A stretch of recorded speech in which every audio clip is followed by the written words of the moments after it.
Eccoci con Davide Costa, neo diciottenne perché ho visto che hai fatto gli anni proprio il 30 agosto, sei del 2000, perciò molto giovane.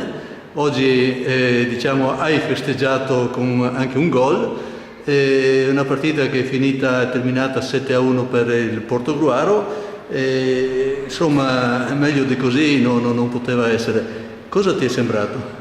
No, sono molto contento di essere entrato ed essere riuscito subito a entrare in partita nel migliore dei modi, con un assist più o meno, poi con il gol, poi ho terminato male, diciamo, con quel calcio di rigore, il fallo, anche se a mio parere era fuori area, però tutto sommato è andata bene, sono molto felice della vittoria e speriamo di riuscire ad andare avanti anche in Coppa. E abbiamo notato insomma, che sei molto veloce, sgustiante, insomma, fai anche parecchi dribbling e ti riescono soprattutto, perciò sei molto pericoloso.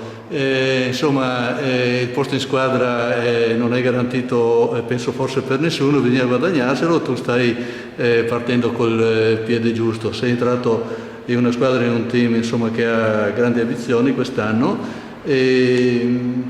Tu, giusto per conoscerti anche un po', il ruolo tuo naturale, quello che stai giocando? No, io ho iniziato punta centrale, poi sono arrivato seconda punta, l'anno scorso, 2 anni fa, trequartista, quest'anno proviamo anche questo, però sempre in fase offensiva. Perciò tu ti metti a disposizione del mister e insomma ti adatti. Sono venuto qua per imparare e per cercare di migliorare il mio gioco. Perfetto, questo anche è lo spirito giusto. Diciamo, giusto in chiusura, spendiamo una parola anche per gli avversari perché insomma un 7-1 è un po' pesante, come derby magari si pensava più combattuto, però c'è da dire anche che avevano qualche assenza. In campo cosa ti è sembrato?